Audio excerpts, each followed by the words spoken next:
తల్లిదండ్రులు కావాలనుకునే మీ కలని నిజం చేసుకోండి. ఆర్థిక స్థితికి అనుకూల పద్ధతిలో మామ్ IVF తో.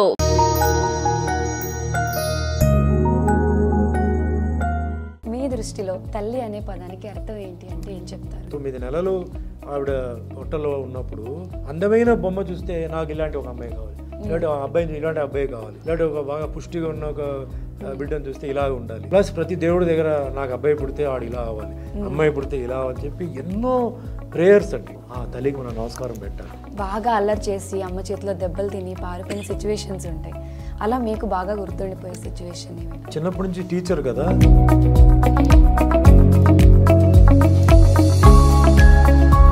సోపిన్ గారు కనిపించేంత సైలెంట్ కదా, అల్లరి పనులు కూడా చాలా చేశారు. గేట్ లాక్ వేసేవారు, బయటికి వెళ్ళడానికి లేదు. మీ అమ్మగారు మిమ్మల్ని ఎలా చూడాలి అనుకున్నారు? మీరు హీరో అయిన తర్వాత ఆవిడ ఎలా ఫీల్ అయ్యారు?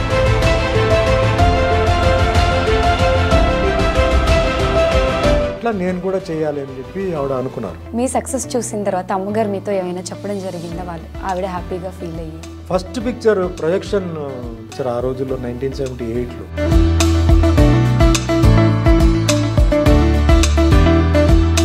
సార్ అమ్మ. Hello guys, welcome to I dream. నేను మీ నందు. ఇవాళ మన లవ్ యూ అమ్మకి ఉన్న స్పెషల్ గెస్ట్ ఎవరు అంటే హీరో సుమంత్ గారు. మన ఈ కాన్సెప్ట్ తల్లి గురించి సార్, అది కూడా నమస్తే సార్. ఫస్ట్ ఆఫ్ ఆల్ మీకు మా ఈ ప్రోగ్రామ్ స్పెషల్ ఏంటి అంటే సార్, ఈ జనరేషన్లో తల్లికి ఇంపార్టెన్స్ ఇవ్వడము, రెస్పెక్ట్ ఇవ్వడము చాలా తగ్గిపోయింది. ఈ షో ద్వారా తల్లి గురించి ఎక్కువ ఆడియన్స్కి తెలియాలని ఈ షో స్టార్ట్ చేశాము. ఒక్కసారి మన తెలుగు ఆడియన్స్ అందరి కోసం మీ అమ్మగారి పేరు, ఆవిడ ఏం చేస్తుంటారు? మా అమ్మగారి పేరు మిసెస్ కేసరి చందర్ అండి. ఇప్పుడు ఆవిడ లేరు, బట్ చెన్నైలో ఆవిడ కాలేజ్ ప్రిన్సిపల్, యతిరాజ్ కాలేజ్ అని చెప్పి చాలా ఫేమస్ కాలేజ్. అక్కడ లెక్చరర్గా జాయిన్ అయ్యి అసిస్టెంట్ ప్రొఫెసర్ అయ్యి వైస్ ప్రిన్సిపల్ అయ్యి తర్వాత రిటైర్ అయ్యారు. సో దాని తర్వాత మొన్న రీసెంట్గా 5-10 years బ్యాక్ ఆవిడ చనిపోయారు. అండ్ చాలా మంచి పేరు ఆవిడకి, మంచి స్టూడెంట్స్ని బాగా చూసుకుని వాళ్ళని చెప్పి తర్వాత ఇందాక కూడా నేను చెప్పడం జరిగింది. పెద్ద వాళ్ళు కూతురు కూడా మా అమ్మగారు స్టూడెంట్ అండి. మన సూపర్ స్టార్ కృష్ణ గారు కూతురు పద్మావతి గారు, సోహన్ బాబు గారు కూతురు మృదుల గారు, తర్వాత మన తెలంగాణ గవర్నర్ గారు తమిళిసై గారు మా మదర్ స్టూడెంట్, కరుణానిధి గారు సీఎం కరుణానిధి గారు కూతురు కనిమొഴി నా మదర్ స్టూడెంట్. చాలామంది ఉన్నారు. చాలామంది నాకు తెలియదు. నేను వేరే చోట ఎయిర్పోర్ట్లో అక్కడ కలిసినప్పుడు వాళ్ళే వచ్చి పరిచయం చేసి వాళ్ళు ఇప్పుడు డాక్టర్స్ పెద్ద సర్జన్స్ అయిన తర్వాత మీ మదర్ దగ్గర మేము నేర్చుకున్నామని చెప్పేవారు. అండ్ నేను మామూలుగా మా మదర్ దగ్గర మీరు నేర్చుకుంది ఏంటంటే, మదర్ గారి దగ్గర ఏంటంటే డిసిప్లిన్ ఒకటి, తర్వాత మెయిన్గా ఏంటంటే సెంటిమెంట్స్, అంటే ఇది తర్వాత ఏమో కొంచెం ఎడ్యుకేషన్ మీద చెప్పేవారండి. అందుకే మేము ఇలా ఉన్నాం, ఈ పొజిషన్కి వచ్చాం. తర్వాత హెల్పింగ్ నేచర్, చాలామందికి హెల్పింగ్ నేచర్. మాకు ఆ టైంలో ఆర్థిక పరిస్థితి మాకు చాలా ఇబ్బందిగా ఉన్నప్పుడు మాకు హెల్ప్ చేసేవారు. అది మేము మర్చిపోము. ఎందుకంటే ఆవిడ కొన్ని ఎగ్జామినేషన్ ఫీజు డబ్బు కట్టడం, కొన్నిసార్లు వేరే విషయంలో ఇబ్బంది ఉన్నప్పుడు మాకు హెల్ప్ చేయడంతోనే మేము కొన్ని విషయాలు మేము సాధించాం అని చెప్పేవారు. సో అట్లా నాకేంటంటే మా అమ్మగారు అంటే నన్ను ఏదో ఒక మంచి కాన్వెంట్లో పెంచారు, నాకు మంచి ఫుడ్ ఇచ్చారు, మంచి డ్రెస్ ఇచ్చారు. ఇది కాకుండా నాకేంటంటే నన్ను సినిమా ఇండస్ట్రీలో నాకు పర్మిషన్ ఇచ్చింది మా అమ్మగారి బ్లెస్సింగ్సే. సో ఏదో ఆవిడ ఏంటంటే అట్లా కొన్ని పుణ్య విషయాలు చేయడం వల్లనే నేను ఇండస్ట్రీలో ఈరోజు 45 సంవత్సరాలు దాటి, ఇది 46వ సంవత్సరం, 750 సినిమాలు దాటేసాను, తెలుగులో 100 సినిమాలు చేశాను. నేను ఫిల్మ్ ఇండస్ట్రీలో నాకు ఎవరు లేరండి. అంటే ఫాదర్, మదర్, బ్రదర్, సిస్టర్, బ్రదర్లా, సిస్టర్లా ఎవ్వరు లేరు. వచ్చేటప్పుడు యాక్టింగ్ తెలియదు ఇండస్ట్రీలో. 77లో ఏమీ తెలియదు. ఎక్కడో పుట్టాను, ఎక్కడో పెరిగాను, ఈరోజు ఎక్కడో ఉన్నాను. సో ఇవన్నీ చాలా ఒక మిరకల్ నేను చెప్తున్నాను. అంటే ద మిరకల్ అంటే God's miracle, blessing with mother and father. ముఖ్యంగా మదర్, ఎందుకంటే మదర్ నాకు ఎందుకు ఇష్టం అంటే ఫాదర్ ట్రాన్స్ఫర్స్ మీద ఎక్కువ తిరిగేవారు. సో ఎక్కువ మదర్, గ్రాండ్ మదర్ వీళ్ళే నన్ను చూసుకున్నారు. సో ఈరోజు నేను నా డిసిప్లిన్ కానీ నాకు ఏదైనా ఒక మంచి పేరు ఉందంటే మా అమ్మగారు నేర్పించిన కొన్ని సంస్కారాలు చెప్పాలి తప్ప నాది అంటే నేను తర్వాత మెల్లిమెల్లిగా నేర్చుకున్నాను. బట్ మా మదర్ని కొన్ని విషయాలు నేను ఎప్పుడు హ్యాపీ ఫీల్ అవుతానంటే బెస్ట్ ఎడ్యుకేషన్ అంటే ఆ రోజుల్లో కాన్వెంట్ ఎడ్యుకేషన్ అంటే చాలా గొప్ప విషయం, అవును సార్. Very costly. అలాంటిది చెన్నైలో చర్చ్ పార్క్ అన్న ఒక స్కూల్ అండి, అది చాలా హెవీ ఫీజ్. అది ఈవెన్ జాయిన్ చేయడం కూడా మెరిట్ కావాలి, అంటే మెరిట్ ఎగ్జామ్ రాస్తేనే పాస్ అయితేనే ఉంది అక్కడ. అలాంటి దాంట్లో ఆవిడ ఇన్ని కష్టాలు పడుతూ నాకు కూడా అక్కడ ఎడ్యుకేషన్ ఆవిడ నేర్పించారు. ఒకటి. రెండవది నాకు మార్షల్ ఆర్ట్స్ 11-12 ఇయర్స్లో నాకు పంపించారు. ఆ మార్షల్ ఆర్ట్ బేస్తో నాకు ఈరోజు ఏంటంటే కాన్ఫిడెన్స్ లెవెల్, ధైర్యం, తర్వాత ఫిజికల్ స్టామినా, హెల్త్ విషయాలు చాలా, అంటే మనం ఏజ్ని ఎట్లా మనం కంట్రోల్ చేయాలి, అంటే ఏజింగ్ని కంట్రోల్ చేయడం ఏజ్ మనం కంట్రోల్ చేయలేం, బట్ యూత్ ఎలా మనం మెయింటైన్ చేయడం, దానికి ఏమేమి మనం ఎక్సర్సైజ్ చేయాలి, ఏమేమి తినాలి, ఏం తినకూడదు, ఏమేమి అలవాట్లు మనం మానేయాలనేది నేను మార్షల్ ఆర్ట్లో నేర్చుకుంది. ఎక్సర్సైజ్ కూడా ఏమేమి ఎసెన్షియల్గా, అంటే అన్నీ చేయకపోయినా, టైం లేకపోయినా కొన్ని ఎక్సర్సైజ్ ఏదైతే కంపల్సరీ చేయాలో మన ఫిట్నెస్ కోసం యాజ్ ఏజ్ పెరిగేటప్పుడు అవన్నీ నేర్పించింది నాకు ఇది. నెక్స్ట్ టోటల్గా నాకు మిగతా అన్ని విషయాల్లో ఇన్స్పిరేషను, కొన్ని హ్యాబిట్స్ అని ఆవిడ వల్లనే వచ్చింది. సో మదర్ని నేను ఎప్పుడు నేను మర్చిపోలేను. నాకు చాలా ఫ్రీడమ్ ఇచ్చారు, చాలా బాగా చూసుకున్నారు. అండ్ తల్లి లేని లోటు కనపడుతున్నాయి, ఎందుకంటే పెద్దవాళ్ళు కొంచెం వయసు అయిన తర్వాత తిట్టడం అవన్నీ ఉంటాయి వాళ్ళకి. ఎందుకంటే వాళ్ళ ఎంత ఏజ్ పెరిగినా అవతల పిల్లలు చిన్న పిల్లల కిందనే వాళ్ళకి లెక్క. మేము 6 అడుగులు పెరిగినా వాళ్ళకి ఏంటంటే అదంతా లేదు కదా, వాళ్ళకి చిన్నపిల్లల కిందే లెక్క. సో అట్లా ఇప్పుడు ఆవిడ లేరు, డెఫినెట్లీ ఆ లోటు ఉంది, ఐ మిస్ హర్. బట్ ఆవిడ నేర్పించిన కొన్ని నాకు పాటలు నేను ఎప్పుడు మర్చిపోను, లైఫ్ లాంగ్ నాకు అది అంటే ఎవర్ గ్రీన్ పాటలు అండి, ఎవర్ గ్రీన్ లెసన్స్. అది ఎవరు ట్రెండ్ని బట్టి మారడం కాదు, ఇది మన పర్సనల్ లైఫ్లో మనకేంటంటే డిసిప్లిన్, బిహేవియర్, రెస్పెక్ట్ అవన్నీ చేయడం, అవన్నీ నాకు మదర్ చెప్పింది. అది ఎంత లైఫ్లో ఎంత వాల్యూ అయింది. ఇప్పుడు ఇంగ్లీష్లో ఒక సామెత ఉందండి, education will take you to the top but character will allow you to remain on the top అంట. ఎంత గొప్ప అయినా అక్కడికి వెళ్ళిపోయి బలిసిపోయినట్టు మాట్లాడితే పదవి ఉన్నంత వరకు మిమ్మల్ని రెస్పెక్ట్ చేస్తారు, పదవి అయిన తర్వాత ఎవడు కేర్ చేయరు. సో అట్లా కొన్ని ఉన్నాయి ఆవిడ సూత్రాలు, కొన్ని ఉన్నాయి, అవి నేను పాటిస్తున్నాను. And positions are not permanent in life అండి, it keeps going. So position గురించి మనం వరి అవ్వకూడదు, మనకి జనాల్లో మనసులో మనం వెళ్ళామా లేదా అనేది పాయింట్. సో పొజిషన్ వస్తుంది, మళ్ళీ పోతాయి, పోయినప్పుడు మనం రియాక్ట్ అవ్వకూడదు, you have to balance it. So అట్లా పొజిషన్ బట్టి మనం మారడం అనేది చాలా తప్పది. So and they are not permanent, nothing is permanent. And even లైఫ్లో అప్స్ అండ్ డౌన్స్ కూడా they are not permanent, so నీ టెంపరీ ప్రాబ్లమ్స్ వచ్చేది to teach you certain things అండి. లైఫ్లో కొన్ని విషయాలు వేరే వాళ్ళు చెప్తే మనం వినం కదా, సో మనకు జరిగినప్పుడు మనకి తెలుసు, వాళ్ళు చెప్పారు, మనకు జరిగింది, ఇప్పుడు సొల్యూషన్ వచ్చిందని. సో ఇవన్నీ ఏంటంటే పేరెంటల్ ఎడ్యుకేషన్ అనమాట.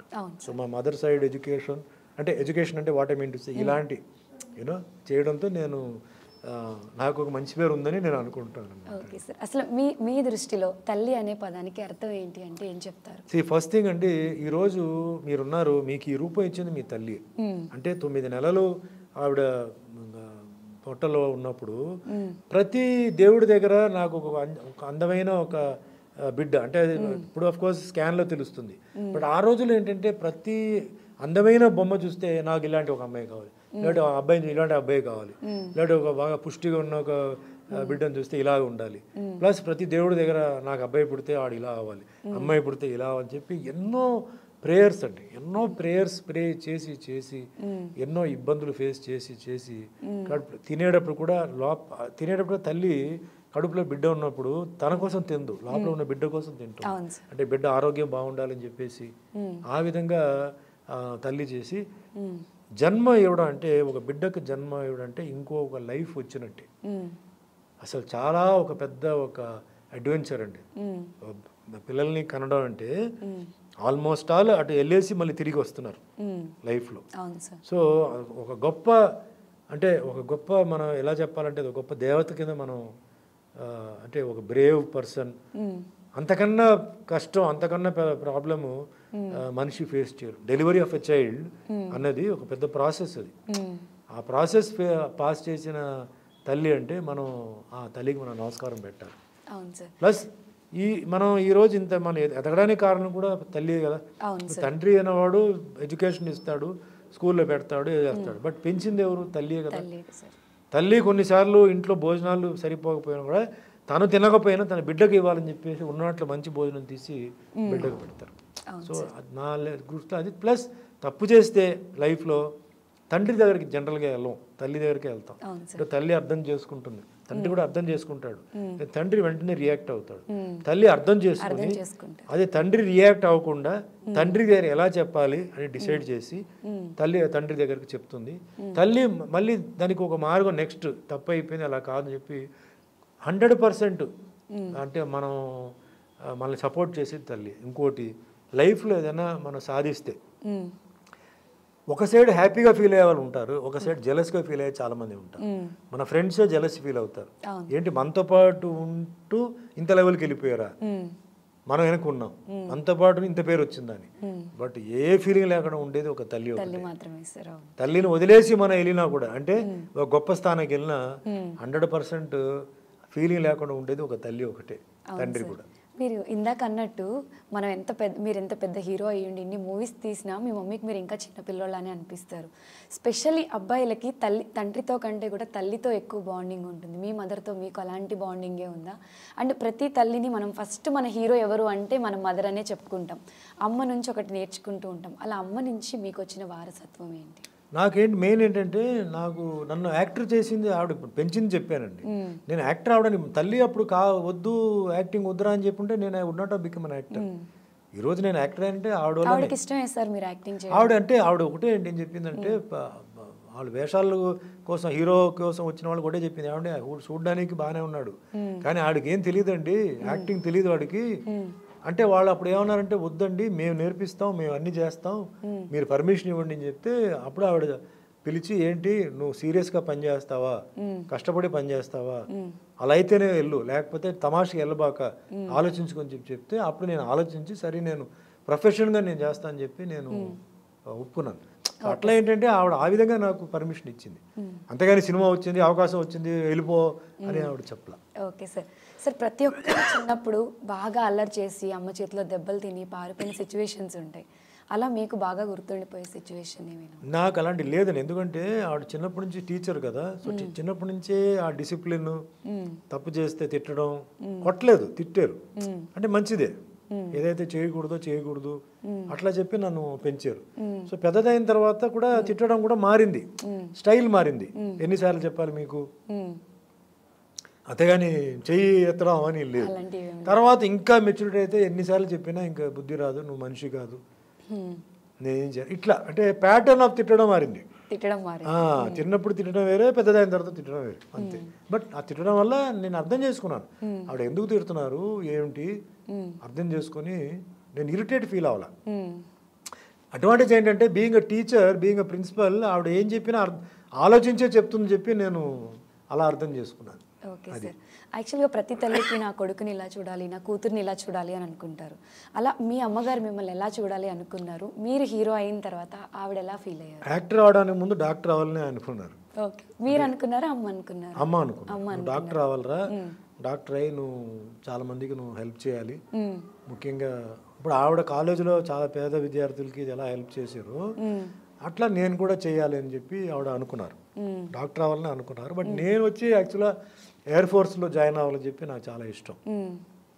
అంటే మామూలు కమర్షియల్ పైలట్ కాదండి, డిఫెన్స్ ఎయిర్ ఫోర్స్ ఉంది కదా, నాకు జెట్ ఫ్లైట్స్ అవన్నీ అంటే నాకు చాలా ఇష్టం. సో యాక్చువల్లీ పైలట్ అవ్వాలని నా ఇది, బట్ డెస్టినీ యాక్టర్గా తీసుకొచ్చేసింది. బట్ యాక్టర్గా తీసుకొచ్చినా దానికి ఓకే గ్రీన్ సిగ్నల్ ఇచ్చింది మా అమ్మగారి.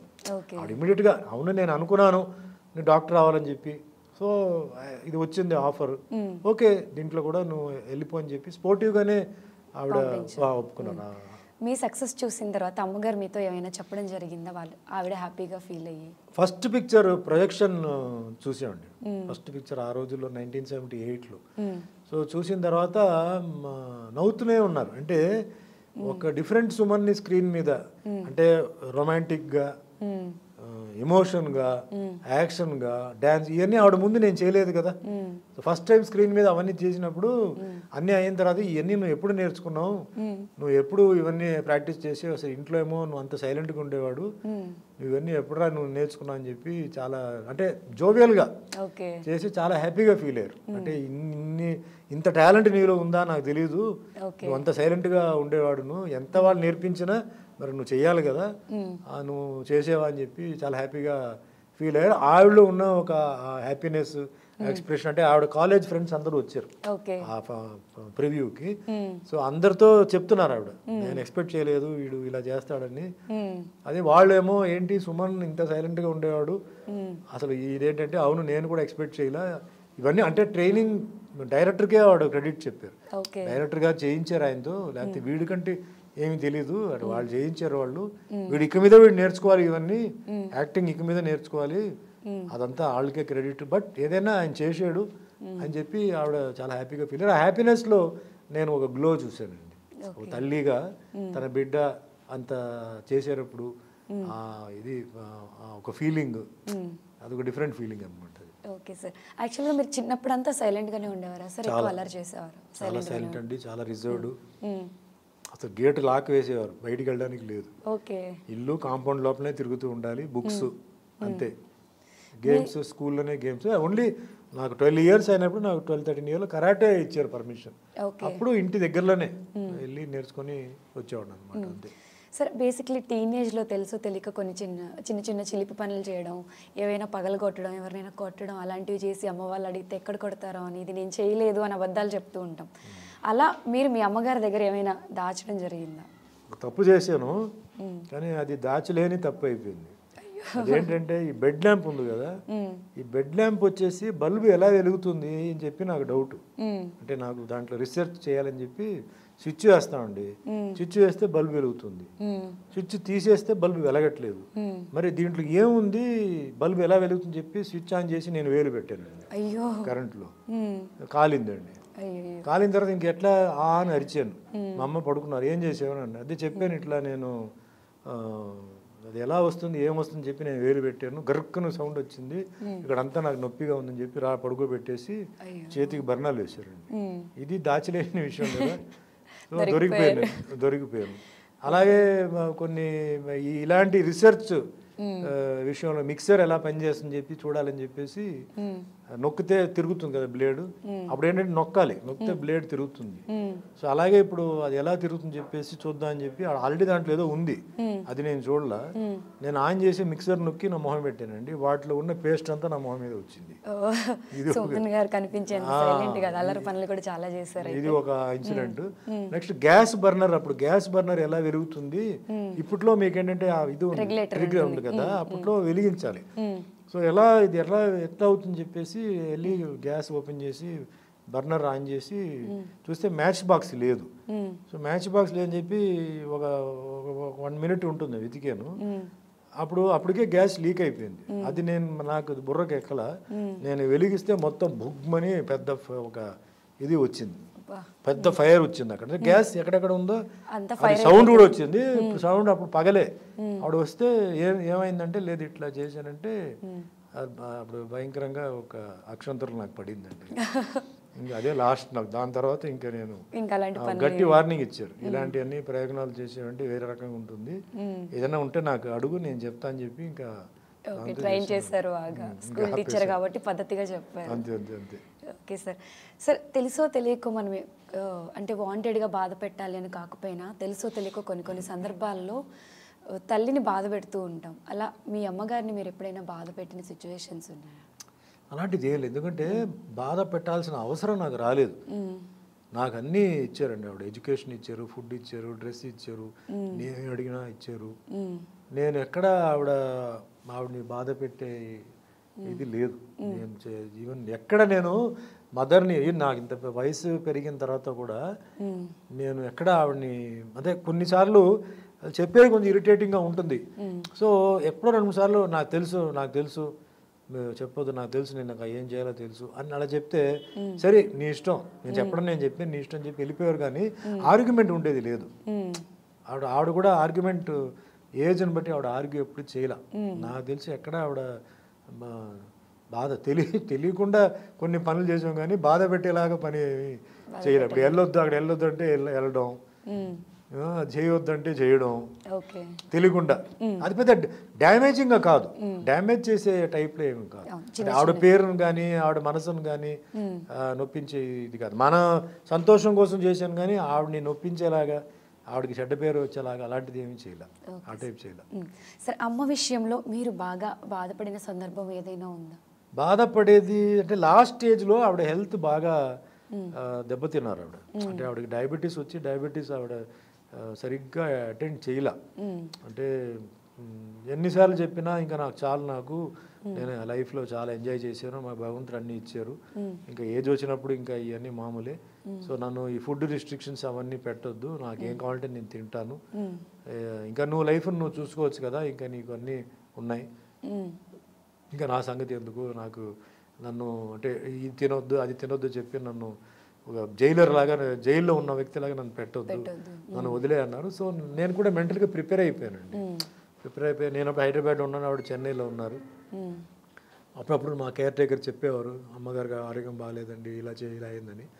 సరే నేను మధ్యలో టైం ఉంటే రావడం, లేకపోతే షూటింగ్ అయిన తర్వాత వెళ్ళి చూసి రావడం. బట్ ఎప్పుడు ఎందుకు చేసావు నువ్వు ఇది, చెప్పాను కదా, ఎందుకు తిన్నావు నేను అడగల, నేను ఎలా ఉన్నావు అని అడిగాను, ఇంకా ట్రీట్మెంట్ ఏం చేయాలో అని. ఆవిడ కూడా ఆ టాపిక్ ఎప్పుడు ఎత్తలా, నేను ఇది తిన్నాను అది తినేది నాకు తెలుసు. ఇంటికి వెళ్ళి అవన్నీ చూసినప్పుడు కూల్ డ్రింక్స్ ఉండేది, కొన్ని ఫుడ్ ఉండేది, ఏది తినకూడదు అది ఉంది. బట్ ఆల్రెడీ చెప్పేసింది కదా, నన్ను వదిలే, నేను లాస్ట్ స్టేజ్లో నాకు ఏం కావాలంటే తింటాను, ఇలాంటి కూల్ డ్రింక్స్ ఏదైనా ఉంటే, ఆవిడ కూల్ డ్రింక్స్ అంటే కొంచెం ఇష్టం, సో ఐస్ క్రీమ్ ఇవన్నీ తినేది. పని వాళ్ళు కూడా వాళ్ళకి తీసుకొచ్చి ఇచ్చేవారు. సో నేను వాళ్ళకి ఏం చెప్పలే, ఎందుకంటే ఆవిడ రిక్వెస్ట్ అయిన తర్వాత, ఎందుకంటే ఆ హ్యాపీనెస్ ఏదో ఆవిడకి ఉంది. సరే ఏజ్ అయిన తర్వాత ఎవరైనా ఇంకా మనం పోవాల్సిందే. ఆ ఓల్డ్ ఏజ్లో ఏదో ఒకటి ఇవ్వలేదు ఆవిడ అని చెప్పి ఎందుకు డిప్రైవ్ చేసిన ఎందుకు అని చెప్పేసి ఇంకా నేను కూడా వదలలేదు. సో అదే నాకు కొంచెం డిప్రెసింగ్. అంటే లాస్ట్ స్టేజ్లో మళ్ళీ ఇంకా ఎప్పుడైతే మమ్మల్ని వదిలేసి వెళ్ళిపోయారో అది ఒక చాలా పెద్ద ట్రాన్సిట్ అండి. తల్లిదండ్రులని పోగొట్టుకోవడం, ఇంకా లేరు అని ఫీల్ అవడం. ఆ లేరు అన్నప్పుడు మనకి ఏమవుతుందంటే వాళ్ళు చేసిన అన్నీ మనకు గుర్తుకు వస్తాయండి, చిన్నప్పటి నుంచి మనకు గుర్తుకు వస్తాయి. తర్వాత ఇవన్నీ అది ఒక డిఫరెంట్ ట్రాన్సిట్ అండి, ఒక డిఫరెంట్ పీరియడ్, అది ప్రతి ఒక్కరికి తెలుసు. అందుకే జనరల్గా కొందరు ఇంట్లో వాళ్ళ ఫాదర్ మదర్ పోయిన తర్వాత నేను జనరల్గా వెళ్ళి వాళ్ళని కన్సోల్ చేస్తాను. ఎందుకంటే ఆ ఏజ్ కొందరు యంగ్ ఏజ్లో పోతారు, అది ఇంకా డిఫికల్ట్. అది ఓల్డ్ ఏజ్లో కూడా ఆ బాధనే. సో అది నేను ఎక్స్ప్లెనేషన్ అది రాసి ఇవ్వలేము, ఆ బాధ వాళ్ళకే తెలుస్తాయి ఎంత ఇదనేది. బట్ మదర్ ఫాదర్ నేను అందుకే చెప్తుంటానండి, మదర్ ఫాదర్ని బాగా చూసుకోండి. మదర్ ఫాదర్ ఎంత తిట్టినా మీరు ఓర్చుకోండి, ఎందుకంటే ఎగైన్ హిస్టరీ విల్ రిపీట్. మళ్ళీ మీరు కూడా అదే లెవెల్కి వెళ్తారు, మళ్ళీ మీ పిల్లలు మిమ్మల్ని తిడతారు, చేస్తారు. కాబట్టి మీరు వాళ్ళని ఇదేం చేయవద్దు, మ్యాక్సిమం కంఫర్ట్ వాళ్ళకి ఇవ్వండి, చేయండి. కొందరు ఇప్పుడు ఏంటంటే సిచ్యువేషన్స్ కోసం కొందరు ఓల్డ్ ఏజ్ హోమ్లో పడేస్తారు. జనరేషన్లో అంటే అమ్మ మాట్లాడినా అమ్మకి రెస్పెక్ట్ ఇవ్వడం తగ్గిపోయింది. మీరు చిన్నప్పుడు హాస్టల్లో పెట్టారు, మేము ఇప్పుడు ఆర్ఫనైజ్లో పెడుతున్నాము అని అంటే అటువంటి వాళ్ళకి అసలు మీరేం చెప్పారు? వేరే సబ్జెక్ట్స్ ఉన్నాయండి. ఇప్పుడు చిన్నప్పుడే ఫారిన్ పంపించేస్తారు పిల్లల్ని. ఎందుకు పంపిస్తారంటే అక్కడ బాగా చదువుకుంటారు, అక్కడ బాగా ఇంగ్లీష్ నేర్చుకుంటారు, ఆ వాతావరణం వేరే, ఇక్కడ వాతావరణం బాగాలేదు కాబట్టి పంపిస్తున్నారు. అది ప్లస్ ఉంది, మైనస్ ఉంది. ఇక్కడ కొందరు ఏంటంటే ఇంట్లో గొడవలు జరుగుతుంటే ఇంట్లో సరిగా అంటే చూసుకోలేరు చెప్పి మంచి హాస్టల్స్లో పెడతారు, అంటే స్కూల్ హాస్టల్స్లో పెడతారు. టైంకి ఫుడ్ వస్తుంది, బాగా చదువుకుంటారని ఉంటుంది. సో మనం అట్లా కూడా కొంచెం అర్థం చేసుకోవాలి. కొందరు ఏంటంటే ఇక్కడ పేరెంట్స్ ఏంటంటే వాళ్ళు బిజీగా ఉండటంతో, అంటే వ్యాపారం వాటిలో ఉండటంతో వాళ్ళని బయట హాస్టల్లో పెడతారు. సో ఓకే, రకరకమైన ఉన్నప్పుడు నేనేమంటానంటే పేరెంట్స్ ఏంటంటే పిల్లలతో టైం స్పెండ్ చేస్తేనే అటాచ్మెంట్ ఉంటుంది. అవును సార్. పిల్లలతో మీరు ఎంత బిజీ అయినా పిల్లల్ని మీరు నెగ్లెక్ట్ చేస్తే అటాచ్మెంట్ రాదు.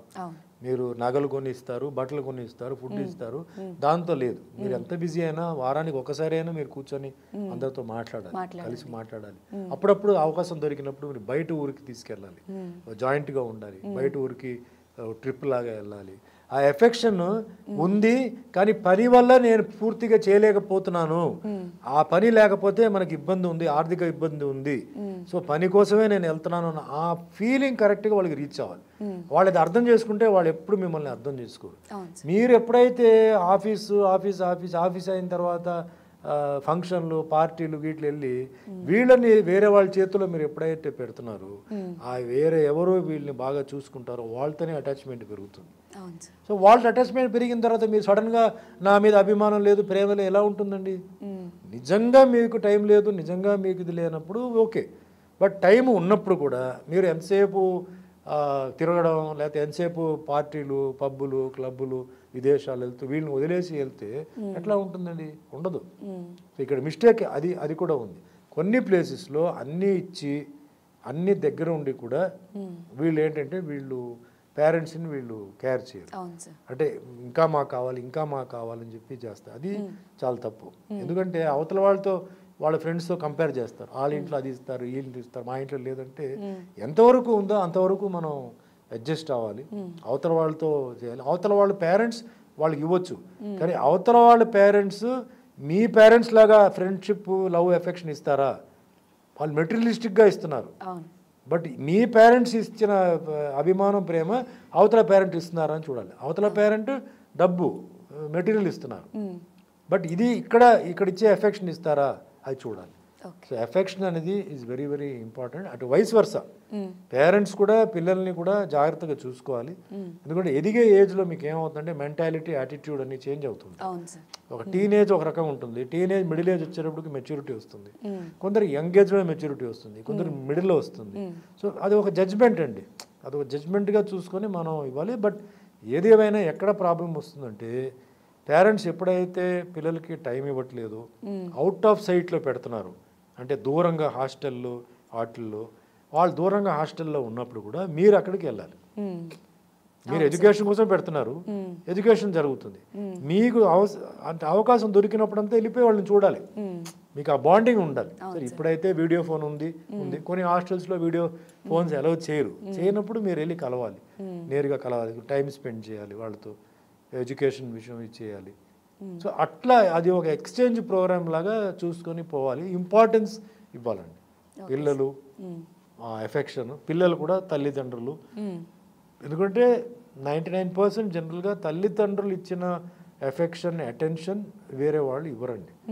వేరే వాళ్ళదంతా జెన్యున్ ఉండొచ్చు, వాళ్ళకి ఒక పర్సంటేజే చెప్పొచ్చు, అమ్మని ఎవరు రీప్లేస్ చేయలేరు. వన్ థింగ్ గుర్తుపెట్టుకోవాల్సింది ఏంటంటే ఈ లోకంలో మనం ఉన్నామంటే అది తల్లిదండ్రుల కాంబినేషన్ వల్లనే. అసలు జన్మనిచ్చిన తల్లి వెరీ వెరీ గ్రేట్ అండి. ఎందుకంటే ఆ డెలివరీ ఎవరైనా చూడగలిగితేనే తెలుస్తుంది ఒక చైల్డ్ డెలివరీ అంటే ఎంత రిస్క్ ఉంది, ఎంత ఇబ్బంది ఉంది.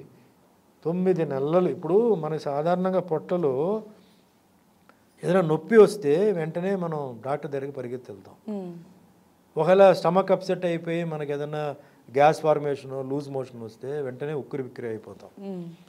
ఒకరోజు పెయిన్ వస్తేనే మనం చాలా అల్లరడిపోతాం కదా. అంటే 9 నెలలు ఒక తల్లి గర్భంలో అలా పెట్టుకొని లోపల పిల్లవాడు తన్నుతుందో ఏం చేస్తుందో మూమెంట్ అది ఇది ఇస్తూ నిద్ర లేక ఫుడ్ లేక 9 నెలలు చేసింది కదా. కానీ దానికైనా మనం గౌరవం ఇవ్వాలి, మర్యాద ఇవ్వాలి కదా. అవును సార్. మిగతా అన్నీ వదిలేయండి, ఈ ఒక్క పాయింట్కైనా ఇవ్వాలి కదా. నువ్వు 1 గంట నువ్వు కడుపు నొప్పి వస్తే నువ్వు ఉక్కిరి బిక్కిరి అయిపోతావు. అవును సార్. డాక్టర్ అంటావు, మల్టీ స్పెషాలిటీ హాస్పిటల్ అంటావు, నీకు తగ్గిపోవాలి. అలాంటిది 9 నెలలు ఎంతో ఉదయం రావచ్చు, మధ్యాహ్నం రావచ్చు, సాయంత్రం రావచ్చు, రాత్రి రావచ్చు, నొప్పి రావచ్చు, కానీ తల్లి చెప్పదు. ఆ పెయిన్ని ఎంజాయ్ చేస్తుంటుంది, లోపల ఉన్న బిడ్డ పెయిన్ని ఎంజాయ్ చేస్తుంటుంది. సో అది దానికైనా మనం గౌరవం ఇవ్వాలి. ఆ ప్రసవం టైం మీరు వేరే ప్రసవాలు చూస్తే తెలుస్తుంది అసలు ఎంత రిస్క్ ఉంది ఏంటనేది. ఎందుకంటే కొన్నిసార్లు డెలివరీ టైంలో తల్లి టేబుల్ మీద పోయిన వాళ్ళు కూడా ఉన్నారు.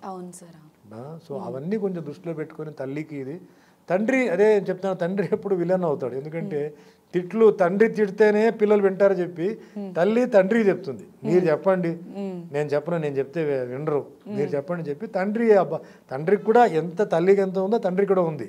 బట్ ఆ రోల్ ఆ టైంకి తండ్రి ఆ రోల్కి మారుతాడు, చేంజ్ అయిపోయి ఆయన ఇదవుతాడు. సో ఇద్దరు ఈక్వలే. బట్ ఇక్కడ మనకు తల్లి గురించి మనం మాట్లాడుతున్నాం కాబట్టి నేను తల్లి గురించి ఈ పాయింట్ ముఖ్యంగా నేను చెప్తున్నాను. కొందరు ఏమంటారంటే అలాంటప్పుడు మమ్మల్ని ఎందుకు కన్నారు ఎందుకు అని అంటారు. అడగడం బాగానే ఉంది. రేపు మీకు పెళ్ళి అయిన తర్వాత మీకు పిల్లలు పుట్టి వాళ్ళు అడిగినప్పుడు అప్పుడు మీకు అర్థమవుతుంది మీరు అడిగిన ప్రశ్న కరెక్టా రాంగ్ అనేది అప్పుడు తెలుస్తుంది. అప్పటికే చాలా లేట్ అయిపోతుంది, తల్లిదండ్రులు ఉంటారు కాబట్టి అది అడగొద్దు. మీరు ఎందుకు మమ్మల్ని కన్నారు అని మేము అడిగామా అని చెప్పి అనొద్దు. అది లైఫ్. అది పెళ్ళి అయిన తర్వాత పిల్లలు కావాలనేది అది ఒక జనరల్గా అది ఒక వాంట్ ఉంటుంది. లవ్ అండ్ ఎఫెక్షన్తో పుడుతున్న ప్రోడక్ట్ అనేది అది వేరే, అది తయారు చేయలేం. It has to be made, it has to be manufactured with the father and mother. అది కాబట్టి అలా అడగకూడదు. సో తల్లిని నా దృష్టిలో ఏంటంటే తల్లి అనేది ఒక చాలా పెద్ద ఒక దేవత అని చెప్పాలి. నేను ఇంకోటి చెప్తాను, చాలామంది ఈ కాళ్ళు పట్టుకుంటారు, ఇది చేస్తారు, గుడికి వెళ్తే సాష్టాంగ నమస్కారం పెడతారు, ఇవి పెడతారండి. ఏది అవసరం లేదు. తల్లి కాళ్ళు ముట్టుకోండి, తల్లి ఆశీర్వాదం, అమ్మ నేను ఈ పని మీద వెళ్తున్నాను నన్ను ఆశీర్వాదం చెప్పి తల్లి కాళ్ళు ముట్టుకొని వెళ్ళండి. మీ పని జరుగుతుందా లేదా చూడండి. తల్లి కాళ్ళు ఆశీర్వాదం మనస్ఫూర్తిగా చేయాలి. ఏదో ఆవిడని ఇంప్రెస్ చేయడానికి ఆవిడని ముట్టుకుంటే ఆవిడ ఐస్ అయిపోతుందని చెప్పి కాదు. మనస్ఫూర్తిగా ఒక దేవుడు, మీకు దేవుడు, తల్లి అనేది ఒక దేవుడు. అది తిట్టినా కొట్టినా ఏం చేసినా ఇది నా దేవుడు అని చెప్పి, ఎందుకంటే దేవుడు తర్వాత అందుకే చెప్తారు కదా, మాతా పిత గురు దైవం అంట. తల్లిని మించిన దైవం లేదు. కాబట్టి మీరు ముట్టుకోండి మనస్ఫూర్తిగా, అమ్మా నన్ను ఆశీర్వదించండి, నేను ఈ పని మీద వెళ్తాను చెప్పి చెయ్యండి, రోజు చెయ్యండి. అది ఒక మెడిసిన్ లాగా, ఒక సిరప్, టాబ్లెట్, ఇంజెక్షన్ లాగా ఖచ్చితంగా పనిచేస్తుంది. మీకు ఫలితాలు వస్తాయి. అండ్ తల్లి ఆశీర్వాదాలు ఎప్పుడూ ఉంటుంది. నాకు నా తల్లి లేకపోయినా నా తల్లి ఆశీర్వాదాలతోనే ఈరోజు నేను ఉన్నాను. అవును సార్, మీరు ఒక ఫౌండేషన్ కూడా అమ్మగారి పేరుతో నడిపిస్తున్నారు. నడిపించట్లేదండి, నేనేంటంటే మెయిన్గా ఏంటంటే వేరే అంటే కొన్ని వాటిల్లో మా మదర్ పేరుతో కొన్ని ప్రోగ్రామ్స్ మేము చేస్తున్నాం. అంటే ముఖ్యంగా మార్షల్ ఆర్ట్స్ మా అమ్మగారి పేరు మీద, మహిళలకి రక్షణ కావాలని చెప్పి మా అమ్మగారి పేరు మీద కొన్ని అవార్డ్స్, కొన్ని కరాటే స్కూల్స్ ఏంటంటే మహిళలు, అందులో ముఖ్యంగా ట్రైబల్ గర్ల్స్ వాళ్ళు బాగా చేసే వాళ్ళకి డబ్బు తీసుకోవట్లేదు. బాగా చేసే ట్రైబల్ కాదు, ఎవరైనా సరే పేద విద్యార్థులు, ఎందుకంటే ఆత్మరక్షణ అనేది చాలా ఇంపార్టెంట్. ఈరోజు అమ్మాయిల మీద అసలు లేదు. మొన్న కూడా చూసారో లేదో, నిన్న నార్త్లో ఎక్కడో ఒక అమ్మాయిని రేప్ చేసి, అమ్మాయి బట్టలు తీసేసి అమ్మాయిని రోడ్డు మీద 12 ఏళ్ళ అమ్మాయి నడిపిస్తే ఒక గుడి బ్రాహ్మడు ఆయన టవల్ ఇచ్చి అమ్మాయిని కాపాడి చేశారు. సో ఎన్ని ప్రభుత్వాలు మారినా రక్షణ అనేది లేదు. సో ఆత్మరక్షణ కోసం మార్షల్ ఆర్ట్స్ నేర్పించడానికి ఒకటి చేస్తున్నాం. ఒకసారి ఎడ్యుకేషనల్ విషయంలో కొన్ని ఫండ్స్ రిలీజ్ చేస్తున్నాం. అండ్ ఆ విధంగా చేస్తున్నాం. ఇంకా ఫ్యూచర్లో ఏంటంటే కొన్ని రోజుల తర్వాత ఏంటంటే ఒక సెపరేట్ ట్రస్ట్ ఫర్ గర్ల్స్కి, ముఖ్యంగా గర్ల్స్, విమెన్, లేడీస్ అని చెప్పొచ్చు. అది ప్లానింగ్లో ఉంది. కొంచెం టైం అవుతుంది. అది పక్కా అయిన తర్వాత మా మదర్ ఒక ఎడ్యుకేషనిస్ట్ కాబట్టి బాగా చదువుకుంటున్న పేద పిల్లలకి, ముఖ్యంగా బాగా లోవర్ క్లాస్లో ఉంటున్న వాళ్ళు బట్ బాగా చదువుతున్న వాళ్ళకి ఏదో విధంగా హెల్ప్ చేయాలని చెప్పేసి ఒక ప్లానింగ్లో ఉంది. అది అయిపోయిన తర్వాత నేను ఖచ్చితంగా అనౌన్స్ చేస్తాను. Okay sir. సార్ ఫైనల్గా మళ్ళీ జన్మంటూ ఉంటే మీ మదర్ నుంచి మీరు ఏం కావాలని కోరుకుంటారు? డెఫినెట్లీ ఇప్పుడు ఏంటంటే మా మదర్, ఇప్పుడు నాకు ఇది ఒక మిరకల్ అండి. నేను యాక్టర్ అవడం అనేది ఒక మిరకల్ జరిగిపోయింది. నెక్స్ట్ నాకు జన్మ ఉంటే ఆవిడే డాక్టర్ అనుకున్నారు. సో డాక్టర్గా నేను పుట్టాలి, ఎంతోమంది అంటే పేదవాళ్ళకి నేను సహాయపడాలి. అండ్ ముఖ్యంగా మెడికల్ దీంట్లో చాలామందికి ఉపయోగపడలేదు. ఎందుకంటే నెగ్లెక్టెడ్ ఫీల్డ్ అదే మెయిన్గా ఎందుకంటే common disease, blood pressure, diabetes అనేది కామన్. ఇది నెక్స్ట్ ఐసైట్ అండి. ఐసైట్ అనేది వాళ్ళు ఇప్పుడు చెడు అలవాటుకి వెళ్ళిపోయి బాడీని చెడగొడితే నేనేం చేయలేను. ఫర్ ఎగ్జాంపుల్ తాగుడు చేసి లివర్ పోతుంది, స్మోకింగ్ చేస్తే లంగ్ పోతుంది, ఇంకా వేరే ఈ ఆయిలీ ఫుడ్స్ చేస్తే కిడ్నీ, అవన్నీ మనం ఏం చేయలేము. బట్ కామన్గా age related problem, stress related problem ఏంటంటే diabetes and blood pressure. So వీటికి అటెన్షన్ ఇస్తూ వీటికి సంబంధించిన దీనికి నేను చెయ్యాలని చెప్పి నాకు ఒక డ్రీమ్ ఉందన్నమాట అండి. అదే సార్, తల్లి గురించి చాలా అద్భుతంగా వివరించారు. Thank you so much for your valuable time. Thank you.